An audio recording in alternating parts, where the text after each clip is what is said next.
We'll plan to start with presentations from each of our panelists, and then we'll open up the floor to what I hope will be some great questions from the audience and a great discussion with our panelists as well.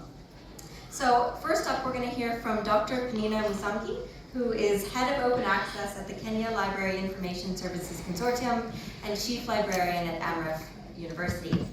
Dr. Musangi holds a PhD in Information Studies and has been really instrumental in the development and implementation of institutional repositories and open access policies across various universities in Kenya. Dr. Musangi's research focuses on open science practices, and today she'll bring a unique perspective of a library consortium in Kenya representing university libraries, research institutions, and public national libraries to promote and coordinate open knowledge dissemination here in Kenya. Next, we'll hear from Professor Vincent Nyamori, who some of you may have heard from previously throughout the conference. Professor Nyamori is a professor at the University of KwaZulu, Natal in South Africa, and he is also a former president of the South African Chemical Institute and is a fellow of the South African Chemical Institute, the Royal Society of South Africa, and the Royal Society of Chemistry. Professor Nyamori is also an associate editor of the RSC's open access journal, RSC Sustainability. And so today he'll be representing various viewpoints, those of a researcher in South Africa, as well as an associate editor on the RSC's open access journal, aiming to address global challenges around sustainability. We'll then hear from Professor Joice Balidawa, who is an assistant professor in the Department of Mental Health and Behavioral Sciences at Moi University. Professor Balidawa is a researcher in psychology and community health and served as chairperson for the Community-Based Education and Services Program between 2015 and 2023. Today, Professor Balidawa is also representing her role as a country connector for Research for Life in Kenya, where she supports the organization's mission to provide institutions in lower and middle income countries with online access to academic and professional peer-reviewed content. And finally, we'll hear from Mr. Harrison Weda, who is head of programs at the Training Center in Communications here in Africa. Mr. Weda is a data scientist and specialist in resource mobilization strategies and applies these to collaborating with various institutions, including universities and other governmental agencies, to obtain funding and foster global collaborations for open research. Mr. Weda is committed to making research more accessible through open access, empowering African institutions to enhance scientific impact and sustainability. Today, he'll be representing his work at TCC Africa, underscoring the organization's pivotal role in promoting transparency, inclusivity, and global visibility in science. Each of the panelists today have been asked to reflect on the possibilities, the challenges, and the transformational potential of open knowledge dissemination through their various lenses, and to address what changes they'd like to see and how stakeholders can collaborate globally to disseminate a better future for open knowledge dissemination. So with that, I'd like to welcome Dr. Musangi to give her presentation.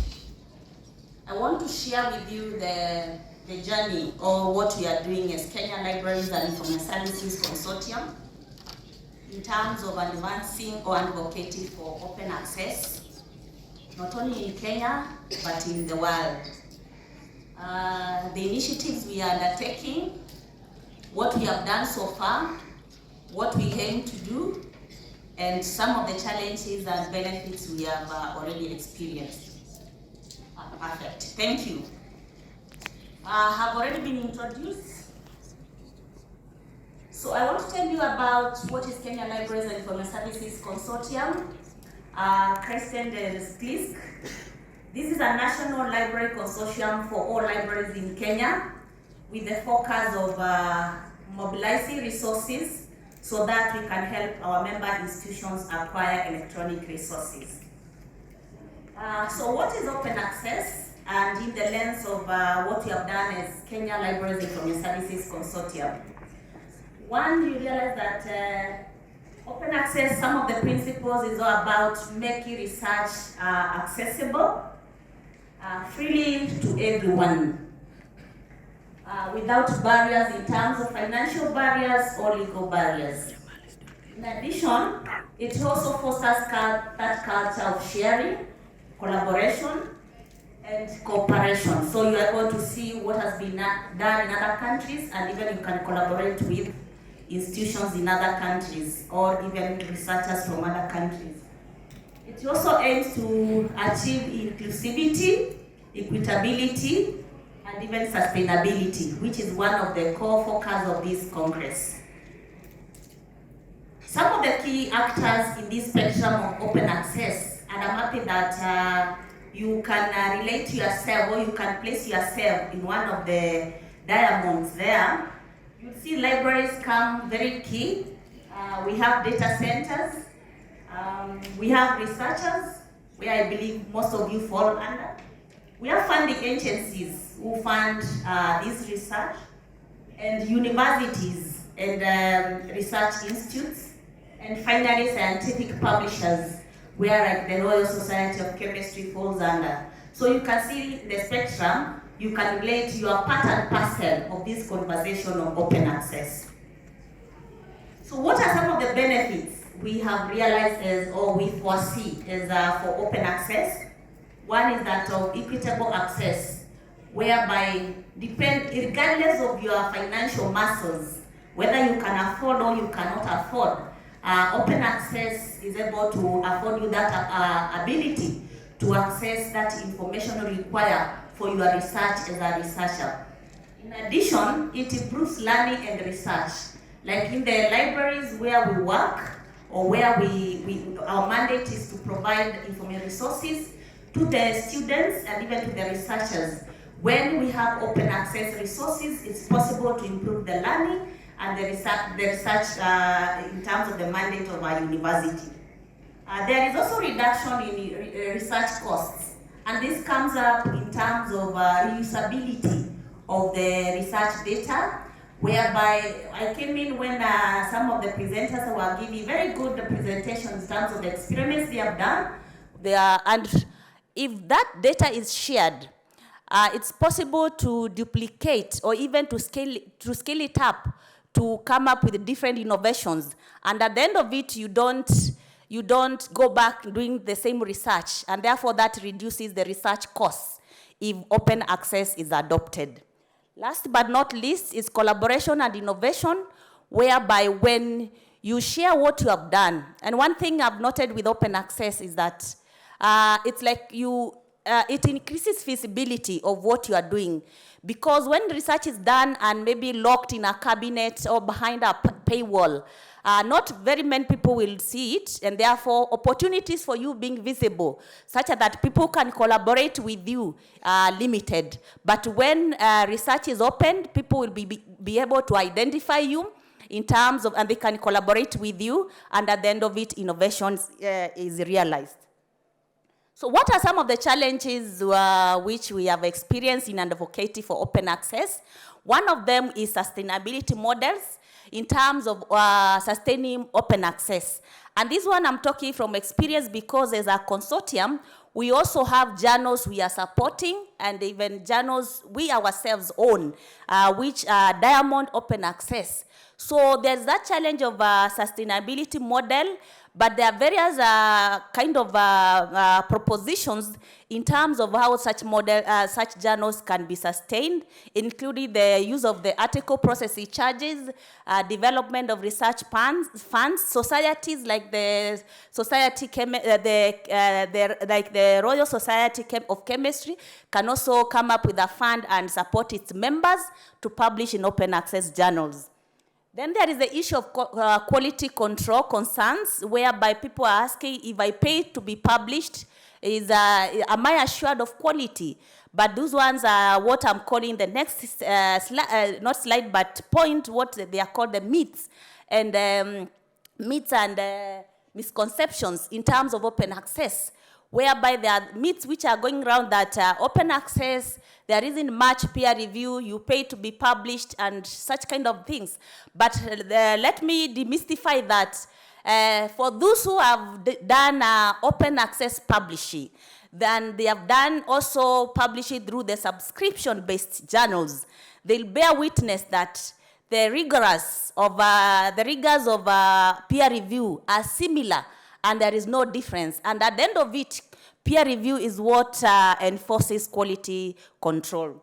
Last but not least is the limitation in terms of access to older research, whereby open access has not been, is not old. The movement started in around the year 2004, so just 24 years old.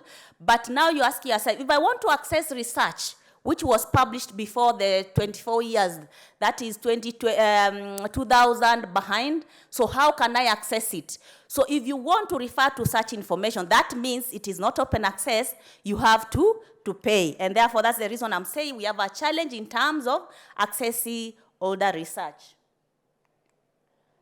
So what is CLISC doing in terms of promoting open access? Key among us is the development of institutional repositories. And when Sara was introducing me, I've been a spearheader of institutional repositories in major universities in Kenya, from a project I led from the year 2016, which ended last year. And at the end of it, we were able to establish 35 institutional repositories in Kenyan universities. So that is one of the things we have done as a consortium to promote open access. Additionally, we have intertwined with the institutional repositories. We are able to formulate and implement open access policies in similar number of institutions, so that policy can enforce, it can guide in terms of implementing or operationalizing open access activities in these universities. There's also the establishment of open access journals, which is now the newest project. I'm not the lead, but in this one, we are LP universities develop open access journals, all the way from the infrastructure to the policies and even to the publication phase. Secondly is the education. Next is education and awareness creation. We have been having workshops in terms of open access. We have nominated what we call open access ambassadors in most of our universities or member institutions, so that they can advocate for open access. And that is what we are doing in terms of education and creation of awareness about open access. Last but not least, and this one I want to encourage Kenyan researchers. We have signed several transformative agreements with some of our publishers. In terms of open access transformative agreements, here, CLISC or the consortium pays for you the article processing charges, provided your article has been, manuscript has been accepted in one of those journals or publishers. We have signed an agreement, then we support in terms of pay the APCs, and you get your work published in open access journals. So moving forward, where do we see ourselves, or what are we going to do?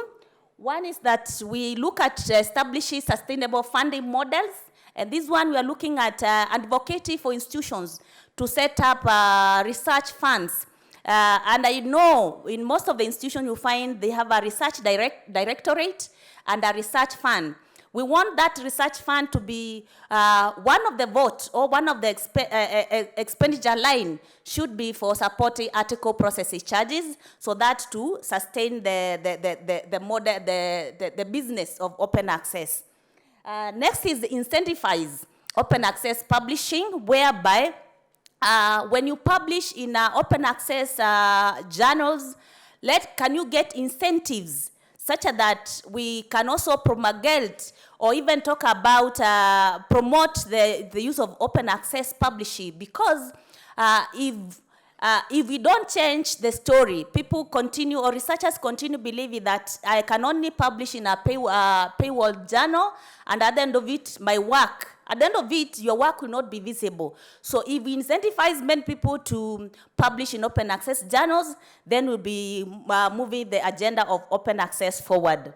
Next is capacity build in terms of open access. That is continue with the creation, awareness creation in terms of what is open access, demystify the myths about open access so that more and more researchers get to know, and even policy makers get to know about these open access movement.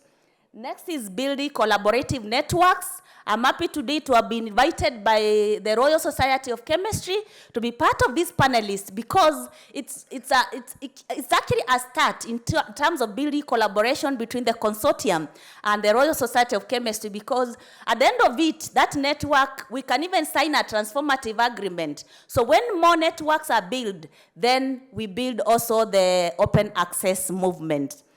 Adoption of the coalition as principle. This is whereby funders mandate, when your research is funded by specific funders, they require you to publish your research in an open access platform so that it is available to as many people as possible, because one thing funders believe in is that the output of the funding should be a public good, and especially in the health sector, whereby health information is very critical, because if you are not health, I'm not health. If you are not safe, I'm not safe. So with that, we need to increase as more people to access the publications or the information you have come up with from your research.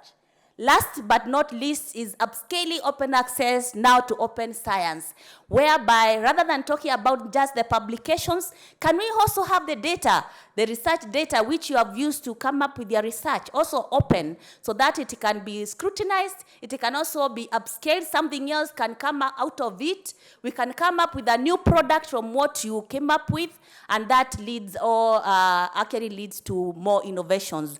And that is actually one of the baseline or the principles which I talked is about open access. With that, I come to the end of my presentation. Thank you so much for listening to me.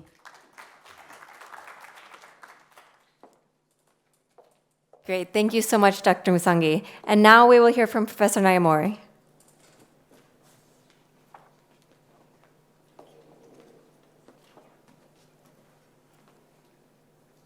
Good morning. Good morning. Thank you. I'm just looking at my watch at some place in the world, in the globe, it's in the afternoon, so I was just making sure. I think it's not the first time for me being on the podium. Thanks, Sara, for your kind introduction. I'm from KwaZulu Natal, but today I'm wearing a different hat as an associate editor. So I'll talk about a particular journal, which is an RSC journal. If I can get the slides going. Yeah. So RSC Sustainability Journal is a relatively new journal. It's a golden open access journal that started about 2 years ago. We are celebrating our second year this year. It's dedicated to sustainability challenges and finding solutions to it. It's led by our chief editor. I don't know if it's Professor Tom Walton is still here with us. All right. I'm sure you know Tom Walton. Also, with the team of associate editors, where I'm among them, it's quite a diverse group of people that have close heart interest in sustainability. And we've got also a very nice, brilliant advisory board. So what is this journal about? This journal is focused on finding solution-focused sort of research. We're looking at sustainability challenges in terms of all things that we've been talking about in this particular meeting. Many a times you'll see that there comes Tom. That's the chief editor of sustainability. That's fine. So what is sustainability? I always want to express this with a three-legged stool. As I mentioned in one of the talks, if you remove one leg, will you be able to sit on that stool? The answer is no. So there are three things that form sustainability. One is your environment, that's your planet.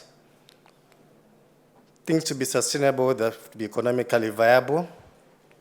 The society, the human beings, those are very important. Some people say the 3 Ps, the planet, the people, and the profits.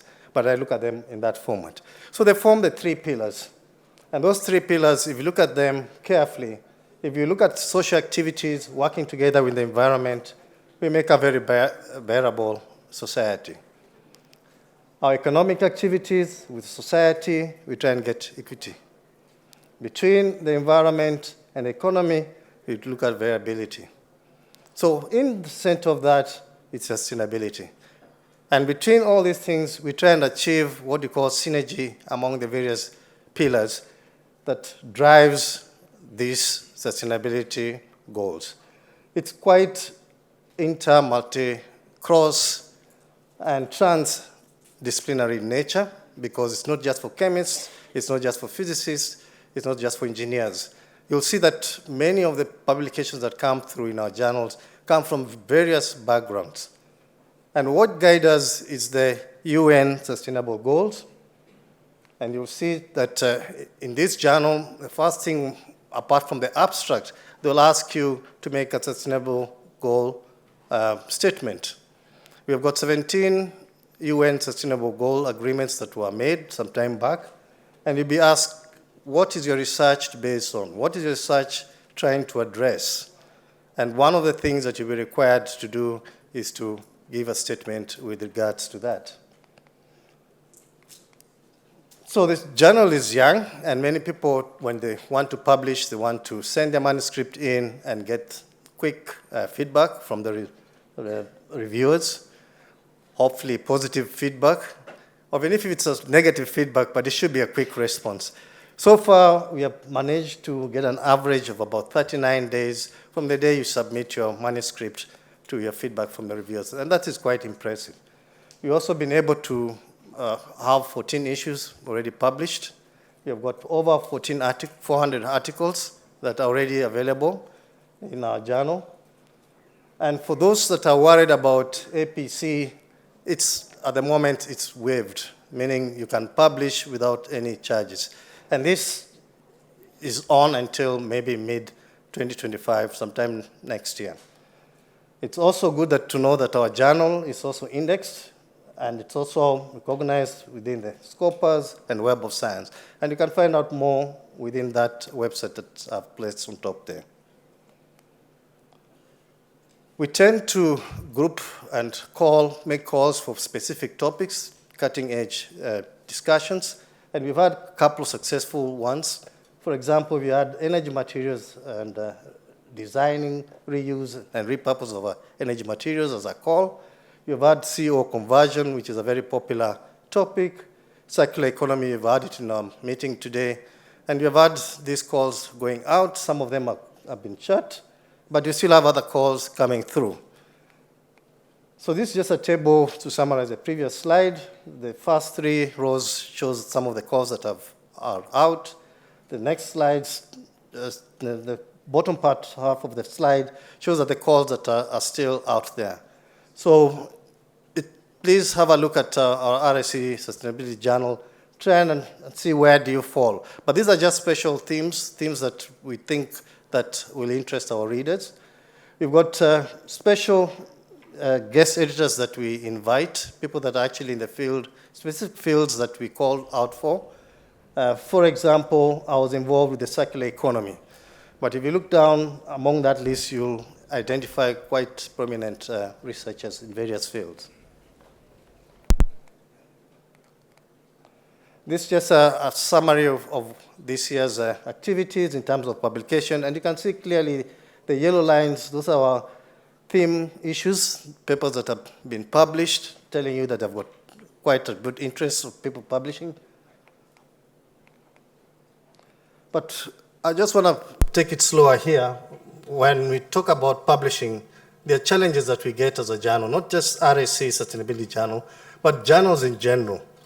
One of the things that comes across is an ethical publication practice, where we get papers, mills coming through, where authors decide to just fabricate one paper to another. For example, if you're doing organic chemistry, you just change one functional group from a chloride to a bromide, and you want to publish a paper. Very dilute papers, and that's not very ethical. We also get papers where reviewers, when you ask you to nominate reviewers, we get people using their close friends or people who are not even in the field. Those are very unethical practices that we come across. Authorship for hire, It's becoming a problem because of various reasons. One reason could be people are being forced now to publish, and those who can't publish, they tend to put their names in publications which they're even not involved in. And we tend to, most publications nowadays tend to send emails asking you to verify if you're really a co-author, and also if you're a contributor to such a paper. So we do get these things and we try and address them. The use of AL is also another issue. Data manipulation, images, as simple as TEM, SEM images, people playing around with the scales. That is also something that we have identified as a challenge. And then the second big issue is non-repeatable journals, predatory journals out there, competing with good journals. And this is something that is a challenge, but it's easy to identify them. One, you'll see that some of these papers or publishers will have people that you don't even know how your paper was reviewed. You send out a paper, in one day your paper is accepted. Is that normal? No. So there are things that sends you and tells you that this is not right. Sometimes you'll find an editorial board that does not exist, or even people in an editorial board that they don't even know they belong to that editorial board. And you find yourself somewhere you don't even know. And maybe it's a picture, and maybe it's in a language that you don't understand, but it's something that you can pick up and say, this is not a correct journal. Last but not least, exorbitant APCs. Even before your paper has been accepted, you have been told, hey, can you provide so-and-so with 1,000 or 2,000 pounds or dollars? That's another thing that should tell you that there's something not right here. Why do you need the money before even it's gone through peer review or been accepted? So there are things that are really of a challenge. Solutions. We try and establish an ethical team of people that looks at various manuscripts as they come through. We get people to investigate them, probe them, and see how genuine they are.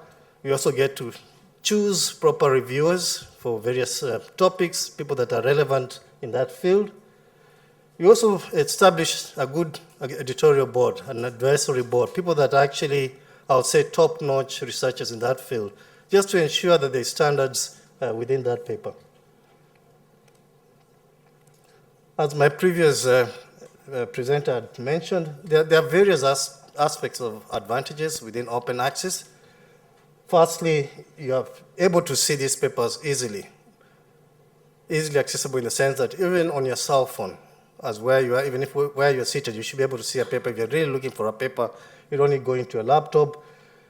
Also, you're able to see new things that are happening, new ideas, new innovations. You're also able to see who's doing what. You're able to see if the people are in your field. If they're in your field, you're able to establish collaborations, links with that. By doing that, you'll be sharing your knowledge also. Also, subscriptions. Not many people can afford papers that actually you have to pay to see. Not many. There are very few. Especially in this continent, it's a challenge. Increase in research citations. You get more and more people citing you because they're able to see your work. And also, to some extent, also the journal gets to improve its profile in that sense. But the biggest challenge is the high APCH. And I'm sure that's a big thing that we always worry. And it varies from one journal to another. It starts from $100 to $10,000, and you wonder why. Let me just talk about South Africa in one slide. South Africa is very different from the rest of the continent because we're talking about this continent in particular in this meeting. We've got what we call Research for Life, which my colleague Joice will talk more about it.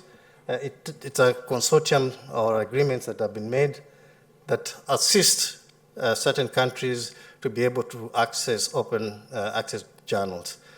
South Africa is different, I don't know why, but among all countries in Africa, South Africa was isolated and we're not included in this. And we are as much as Africans as other Africans. But anyway, we have to make a plan. You know, it reminds me when in my younger years and when money was tight and you had to think twice whether to buy the half kilo of meat that you used to buy and make you a stew, or to buy a quarter piece of meat and just add more potatoes. The event will give you the same output. So you need to adjust things. So South Africans have to adjust. So what have we done? We've got what we call transformative agreements that our libraries have come together and made agreements on. And if you look at their website, you'll see that we get various publishing houses with our various institutions, depending on what they agree on. We've got all these publishing houses allowing us to access some of the journals. Not all journals, but specific journals, so you have to click in and see what within your own institution has been agreed on. So it's different from one institution to another. Also, institutions have got different policies. For example, University of KwaZulu Natal, UKZN, neighbors DUT, Durban University of Technology. Durban University of Technology allows all the researchers to publish on open access and they fully pay for it. UKZN, it's different. You got to sort yourself out, unless there's an agreement. So different universities have got different approach, but it's very clear that some institutions do try and help researchers. Collaborations between institutions that have got access is what we have also done. Having memorandum of understanding or agreements with publishers is what most libraries do in South Africa. Individuals, authors also do pay using their own research funds, which the university allows you to use. And then last but not least, we get individuals negotiating with publishers, and some publishers are kind enough to either fully or partially give you some discount. But in general, what I've seen in South Africa, there's been a trend of where people are actually going towards open access, and which is quite a positive thing because we need to share in the information. So I want to wind up by asking you, how do you want to get involved with the RSC Sustainability Journal? It's clear. One, publish. Please publish with us. Two, there are calls sometimes that come out to be, do you want to be a guest editor? Please respond positively. And then also there's news, there's the link there, there's news and alerts that you can also look at. There's also our website, and also there's also social media where you could also follow us. With that, I just want to thank you and thank yesterday's evening it was quite a wonderful evening. I got an opportunity to get a photo with some of the editors from RSC. But once again, thanks, and thanks very much for the evening.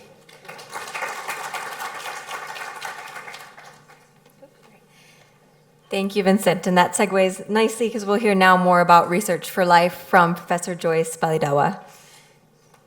I'd just like to thank the previous presenter for setting the scenario for me and make sure that we are able to talk about Research for Life. My name is Joice Balidawa, and I'm talking to you about Research for Life under the Royal Society of Chemistry.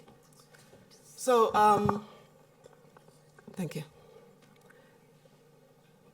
I've put you the various platforms below there, and I'll tell you about them much as we go ahead. And that is the, that's the world map, and true, the accusations are correct. When you look at the map of Africa, you can actually see South Africa is the only in white, meaning all those countries which are white are not eligible. And we have the ones in blue, and we also have those in orange. And we'll explain further what those categorizations are all about. That's the Research for Life eligibility as per 2024. So we want to place into context, placing our presentation in Research for Life. We're talking about the African continent, and we're talking about where does it all fit in, where should it all fit in, and where are we? So the African continent, and we have our Kenya, and actually from Moi University, which is located in Eldoret. So what is Research for Life? I think this is a diverse, inclusive, equitable, scholarly communication environment that enables the global research to address social challenges, societal challenges. Why are we at the global level? Because we are operating under the umbrella of WHO, and we try to make sure that we're trying to put anything and everything that is published in its respective arena. So through Research for Life, we address the great challenges outlined in the United Nations Sustainable Development Goals. Of course, you've already mentioned, there are about 17. We try to address the needs for scientific research for the advancement of higher education, and I'm sure all of you here come from those respective institutions. And we try to inform the public about various decisions and how they are made. And so we try to prepare the global research arena for full participation in the North and South collaboration. North and South collaboration. My colleagues have been talking about Kenya, others about South Africa, but for us, we're talking about the global perspective and making sure that all of the presentations here should actually be visible, will be seen, should be seen on these respective platforms. So, Research for Life provides the institutions of low, middle-income countries with resources, online resources, and these come to about 200,000 academic and professional peer-reviewed content. And then, of course, we'll have the goal is to close the knowledge gap. We always feel information must always be coming from the north to the south, but we feel that it's about time we too have something to tell the world, and the world must share with us what we know about a number of eventful things. So the goal is to close the knowledge gap between the global north and the south by making it easier for researchers to be able to share their information. So again, let me reiterate the eligibility criteria. We have the Group A countries as per our map. They're actually the ones which have free access. Then we have the B groups, which actually are presented and have to contribute a certain amount. And of course, with South Africa, it is in a different income criteria. So what's the criteria that is used? So what impact do we make before we go to the criteria? We engage North and South, that's straightforward. We also look at the low-income countries and seeing what they can also add to the publication forum, and also train the partnerships and also the technical partnerships. So that just gives you a summary of who the various platforms are. Hinari, if you have anything to do with health, we put them in that platform, and it's interested in looking at research, health, and under WHO. Agora, agriculture. OARE, environment. RD, innovation and technology. And GOALI, law and social justice. Of the presentation which have already been made today, definitely all of them fit in these platforms which are covered under the Research for Life collections. So who uses these? As I said, we have representations from the universities, the research institutions, government offices, teaching hospitals, national NGOs, vocational training centers, and national libraries. You've heard about the Kenya Library Association presentation. So what are the challenges? When we try to get articles, we have the issues of the APC, which has already been mentioned. We don't have to spend too much time on that. The high standards for peer review. And of course, we have to think of the needs to manage concerns as the plagiarisms, authorship, and so on. My colleagues have already spoken about those. So how do we create a better future for open research? Here we're trying to say, as Research for Life, we try to develop best practices for publishers, and we provide the guidelines. We also try to have some publishers offer full waivers for Research for Life countries, which are members, which I've already indicated, and of course, somebody already mentioned about the Scopus STM open access data. So how do we strengthen the global collaboration for open access?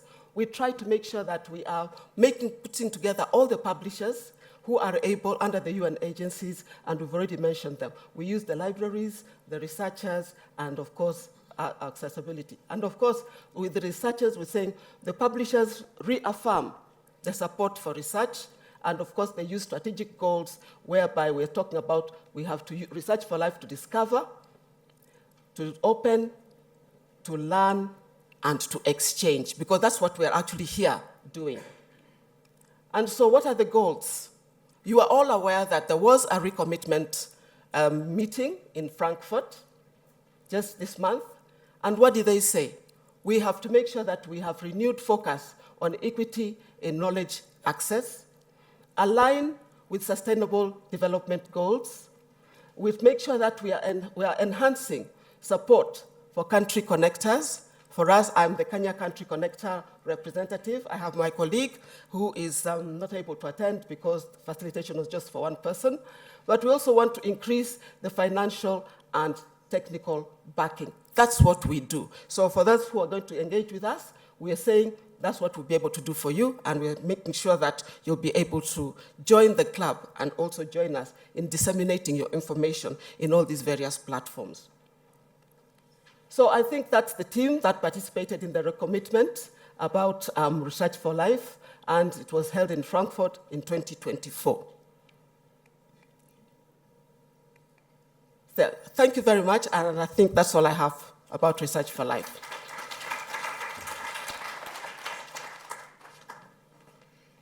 Great, thank you so much, Joice. And now for our final speaker, Mr. Harrison Weda from the Training Center of Communication in Africa. Morning, everyone. It is a great conversation to fully open access future. That's ambitious, right? And we will be getting there based on the discussion and engagements we've gotten involved in. So to present, we are asking ourselves so many questions in regards to what are we doing as a center, training center in communication, based here at the University of Nairobi. Among other things, what are our goals? How are we intending to go to fulfill this ambitious objective? That is all who we are. We are a trust based at the University of Nairobi, as I mentioned. In this, our key programs involved, number one, open science and advocacy, and quite a bit we've engaged in the entire continent, engaging stakeholders, engaging the libraries, consortia, as my colleague has presented, what they are doing, how can we work together, because all these are collaborative. So we are involved quite deeply in terms of advocacy for open access and open science. Next is our main objective in terms of having open infrastructure. And in that, as a center, we are coming up with the Africa PID Alliance. Some of you are familiar with it, looking at how do we produce PIDs that are multilinear in nature, for the aim at the end of the day, visibility and open access as well. Capacity building is our fundamental key, and I'm glad that we've built quite a number of communities that come up with this kind of conversation on open science and open access as well. We are engaging higher education stakeholders who are fundamental in terms of coming up with the policies that drives open access. And doing that, we are more on our values that is collaborative, supportive, and goal-oriented. And over the years, and I was glad to engage quite a number of communities, early career researchers that are in this team, We've trained over 30,000 researchers, active PhDs, and even postdoc researchers over the years, and over 30 research institutions, which include universities as well. To strengthen this, how we are promoting dissemination. So we are looking at the whole ecosystem of research life cycle. And who are the key stakeholders in all this? The policy makers, the libraries, and in educating, facilitation, and partnerships, to see how, at the end of the day, how does each and every institution and stakeholder work together to achieve what we are intending to do in terms of open access. So to do this, we train, support, and empower researchers through capacity building in improving their research output and visibility. How do you come, and we're looking at visibility in terms of impact? What are beyond publication? How do you attract, because we are talking about beyond now the open access, and my colleague was talking about we need to enhance and upscale this into open science. So those are the discussions that we are doing as a center. And achieving this, as my colleagues had mentioned, some of them are collaboration, as I've mentioned, capacity building, strategic networking platforms such as this. And we're working with quite a number of library consortia, including CLIS that has presented this, to see at the end of the day, we achieve the advocacy that we are pushing forward. Working with supranational, and we had a discussion here sometimes back on how can countries themselves have a policy that on open access. So that is the conversation that we are doing in terms of our goal. And another thing that we face challenges, as our colleagues have mentioned as well. They are more or less the same in terms of looking how do we make access possible, open access possible, open science possible. So there are challenges that we are facing as well, including all the stakeholders that I've talked about. Lack of policy support, because they need to be an institutional policy beyond the national conversation, beyond the national policies. Kenya is in the process of coming up with the open science policy, but then there are institutions that have built that. And my colleague Peninah mentioned quite a number, over 35 universities themselves that have come up with these policies. So there is a step moving forward. There's a right step moving forward. Poor infrastructure, yes, we acknowledge there's institutional repositories, but also there is regional repository like Africa Archive. Some of you are familiar with that, but there's a lot to be done again. Funding is an issue, and all that has been spoken about here. So for a better future on open access and open research, so it is key to look at policy reforms. For example, there's this advocacy from us and all the stakeholders that all government-funded research, can it be open access? It is a conversation going on. So already there is a conversation moving forward in a right direction. So increased funding as well, that is a key we've talked about. The global North-South collaborations and best practices that are being done. Can we share those best practices in such a platform like this? So those are conversations that are going on. So to bring in all stakeholders in a global platform, we're looking at sharing best practices. What Training Center in Communication, TCC Africa, is doing within the institutions in Africa, building communities and enhancing and giving the platform and sharing advocacy, what is available. And we know, for example, Royal Society of Kenya, Royal Society of Chemistry has quite a number of journals that are open access. How are you utilizing them? Are we aware of that? So those are the conversations that we need to engage in and enhance moving forward. So there was the last slide that talks about how do we connect. Yes. As I finalize, looking at our capacity building ecosystem. So this forum is very key in looking at two key areas. How do all our stakeholders and engagement do for right now in the sense of looking at research excellence? because we are talking about research excellence, but we are going back to the journal selection strategies that my colleague was talking about. So Royal Society of Chemistry is very key, and this network is very key as well in looking at both sides.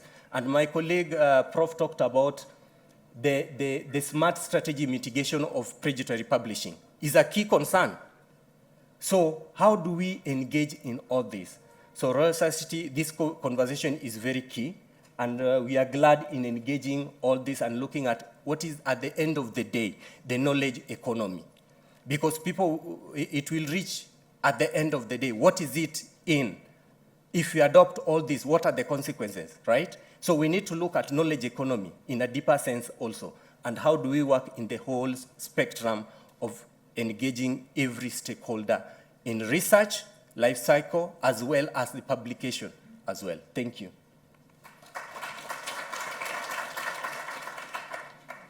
Great, thank you so much, Harrison. So I think we have just about time for a few questions. So I'm going to go to the audience so that we can have some questions for our panelists. And yes, we've got a question right here at the front from Vincent. Do we have otherwise I can bring you my mic.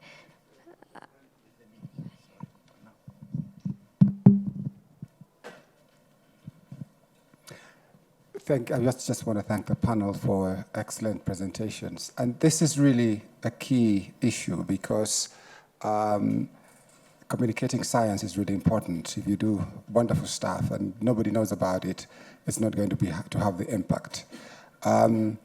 So open access is really very, very good. But the question I have, based on the trends that I've started to observe, is where do we draw the line? And I'm saying we because I don't think that there is somebody somewhere who's going to come and solve this problem for us. Where do we draw the line from predatory journals? Because actually we could do all that we do, and actually the benefit goes to the predatory journals because these are journals that are now publishing work that you look at and you wonder how it got through, that don't have the sort of checks. But actually, where do you draw the line?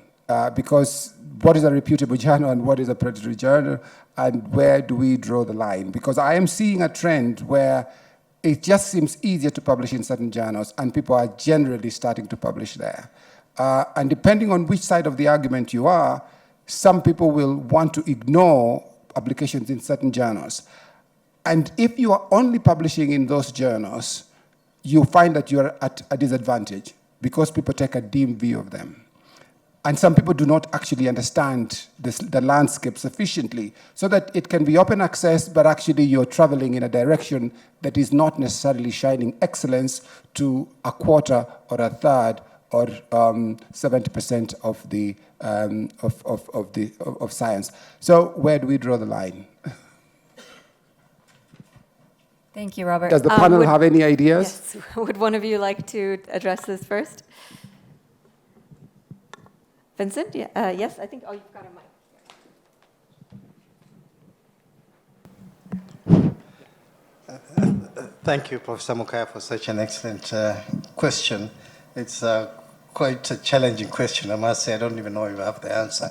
It's almost like, how do I control thieves in this country? It's very difficult to policy things. we can only work collectively. Personally, there I look at it, you need to work collectively. We need to be a watchman of each other. That's why we're having this meeting. That's why we need the libraries, we need the academics, we need everyone being part of and participant of this drive to ensure that we don't get reputable journals taking advantage and causing mayhem, because they even, you see people trying to make a list of saying what is acceptable and what's not acceptable. But some of those lists are actually subjective because it's a personal opinion, and it's very difficult. I don't know if I've got a better answer, but I think it's a very challenging situation that we are in. I don't know if my colleagues want to add. Maybe I can add and say that when you look at some of these predatory journals, they behave almost the same.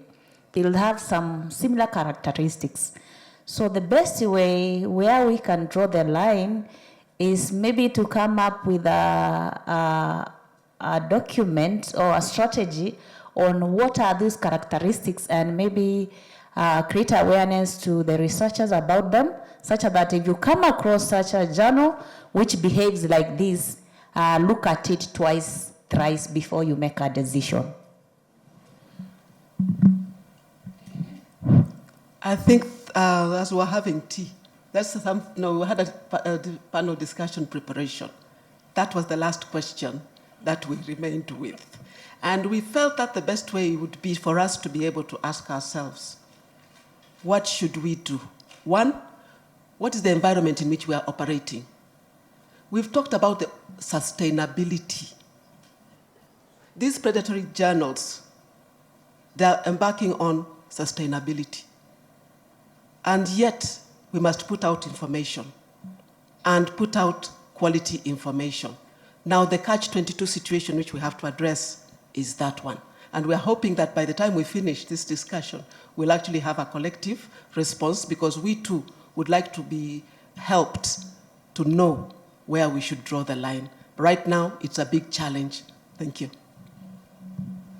Yes, to add on the top of my colleagues is the sense of, can we belong to communities? We are scientists, we are researchers. Can we belong to communities? You will find in those communities, you share ideas. This is where I've published. These are the key indicators of a good journal. And that is what has helped our community as a center, in the sense of they share where the publishing industries, where they have published, in the sense. So they belong to different communities. Like right now, Royal Society of Chemistry. Do we have a platform where all the scientists that is key in a research area, a certain field in chemistry, can merge together and share ideas? So from there, I think communities is very key as well. Thank you. Thank you. I think we have time for one more question. I see a question there in the back.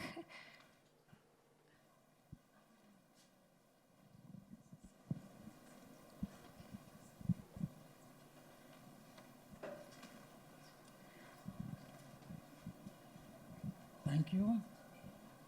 Thank you for the inspiring presentations. I'm Smith Babiaka, currently a Humboldt Fellow at the University of Tübingen. I'm happy to be back home. I was a PhD student of Professor Abuga Kennedy, who is now the Dean. So I have this question. Maybe it's not the case of Royal Society of Chemistry, but I feel worried about the reputation of the journal when I see a journal publishes maybe 50 papers in a year or more than that, for example, and then the name of the chief editor is in majority of the papers. I don't know what you have to say about that. So many papers are published by a particular journal, and then the name of the chief editor is a co-author in majority of the papers. It might not be the case in RSC journal, but I've seen it in Nature papers. I see in other journals, which I would not like to call the name, but I don't know what you have to say about the reputation of the journal. Thank you. Thank you. It sounds like a question about sort of ethics and integrity around multiple authors publishing in their journal if they're within the board. Vincent, do you have a comment on this one, potentially linked, since your link's on the journal? Yeah, we do have a conflict of interest, that statement, that firstly that you have to sign. And if it's not ethical, and I think it's not ethical to do so, and most likely, if it's a case, then it's wrong. Normally, you'll find that those agreements have to be signed. That's just my take. And remember what I said, some of the characteristics. That's one of them.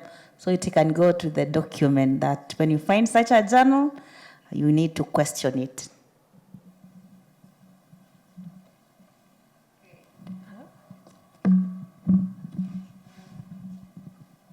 Okay. Well, we're at time now, but I would welcome you all to speak to the panelists after. If you have any questions, we'll be sticking around for a little bit and happy to talk to you. I did just want to ask, are there any final comments that any of you would like to make before we close?